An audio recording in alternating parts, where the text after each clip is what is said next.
अस्सलाम वालेकुम दोस्तों। अभी हम उर्दू एग्ज़ाम की 10वीं क्लास की तैयारी कर रहे हैं, उर्दू सब्जेक्ट की।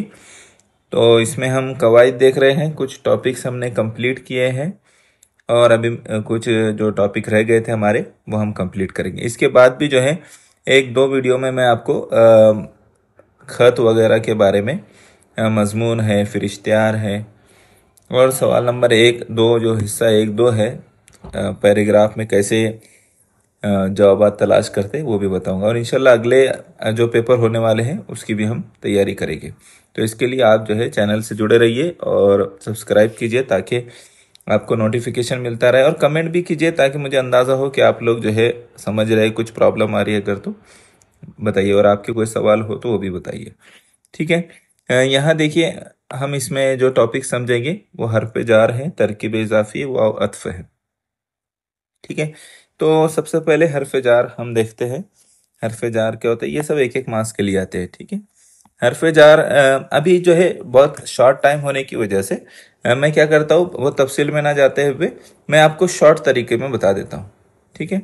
हरफ जार क्या है, तो उसको हम अल्फाज से बता देता हूँ। देखो यहाँ पर मिसाल क्या दी गई है, सारी खजूरें अपने सहाबा रजी अल्लाह ताला अन्हु को खिला खिला दे, है ना, खिला दिया आप सल्लल्लाहु अलैहि वसल्लम ने।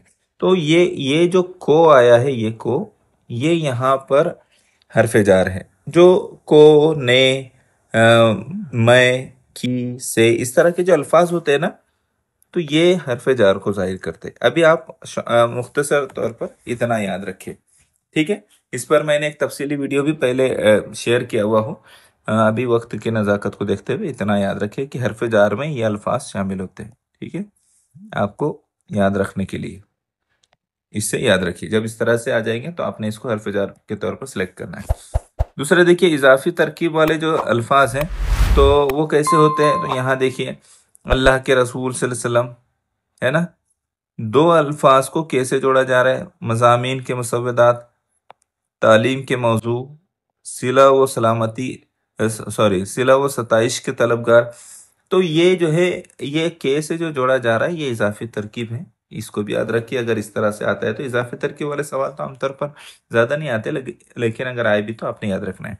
हाँ, और वाव अत्फ वाला सवाल पिछले साल भी आया था, अहलो अयाल।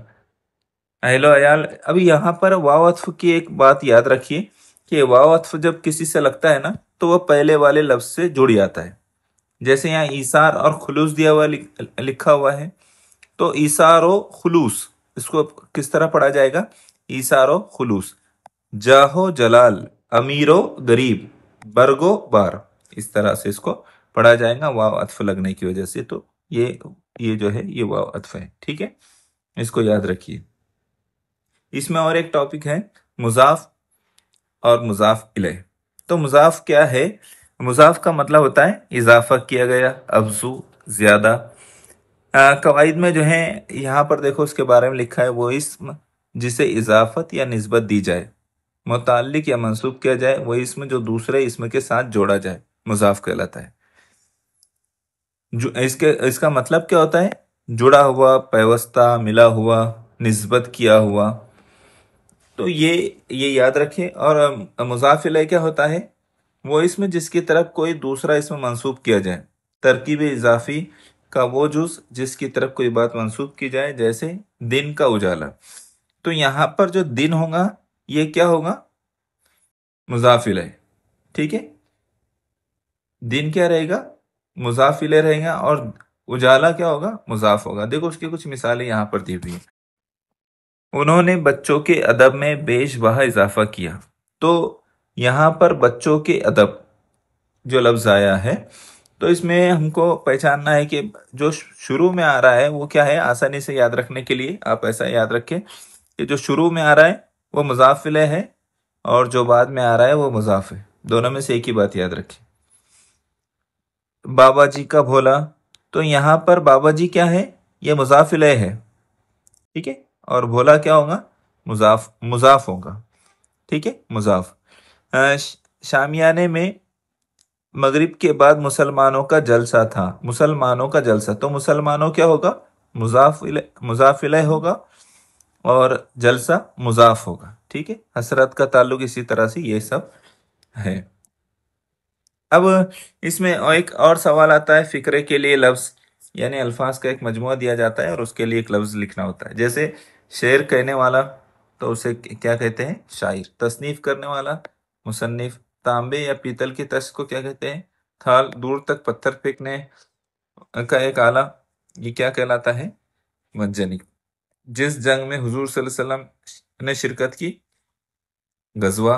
आग, ये पिछले साल भी आया था, आग को पूजने वाला, तो उसे मजूसी या आतिश परस्त भी कहते हैं। ठीक है, मजूसी या फिर आतिश परस्त। जरतुश्त भी इसको कहते हैं। ठीक है, यहाँ पर भी कुछ अल्फाज दिए हुए हैं, देखो। अफसाना निगार, यानी अफसाना लिखने वाला। शहरी, शहर में रहने वाला। मुतरजिम, तर्जुमा करने वाला। मुरत्तिब, तरतीब देने वाला। मोहसिन, एहसान करने वाला। इन अल्फाज को आप अच्छी तरह से याद रखें। ये मजमूए के लिए एक लफ्ज जाहिर करने वाले अल्फाज हैं। और इसके अलावा में एक और चीज आती है, वो है ईराब लगाना। ईराब जो है लगाने के लिए कहता है ना? तो ईराब कैसे लगाते हैं? पिछले साल एक सवाल आया था जिसमें दाल और लाम दिया हुआ था, ठीक है, और कहा गया था कि ईराब लगाइए। तो एक जगह जेर लगाने से दिल बन जा रहा था और एक जगह जो है जबर लगाने से दल हो जा रहा था। तो इस तरह से अल्फाज बनते हैं ईराब लगाकर। आपने ये भी याद रखना है अगर आता है इस तरह तो। और कहीं पर इमला नवेसी रहेगी तो सही लफ्ज क्या होगा, होता है, इमला सही क्या होता है वो भी लिखना पड़ता है। इस बात को भी याद रखें। तो उम्मीद करता हूँ ये तमाम जो वीडियो मैं आपको शेयर कर रहा हूँ आप उसको अच्छी तरह से समझ रहे होंगे। ये आपको पेपर में बिल्कुल आना है। आपने ये याद रखिए कि ये पेपर पैटर्न के मुताबिक पेपर में जिस तरह के सवाल आते हैं मैं वैसे ही चीज़ें आपको शेयर कर रहा हूँ। इसके बाद अगले वीडियो में मैं आपको जो ज़रूरी है उर्दू मजमून, उर्दू सब्जेक्ट के पेपर में आने वाले जो टॉपिक्स है वो इंशाल्लाह मैं आपको डिस्कस करूँगा। अगले वीडियो में हम इसको समझेंगे। ठीक है।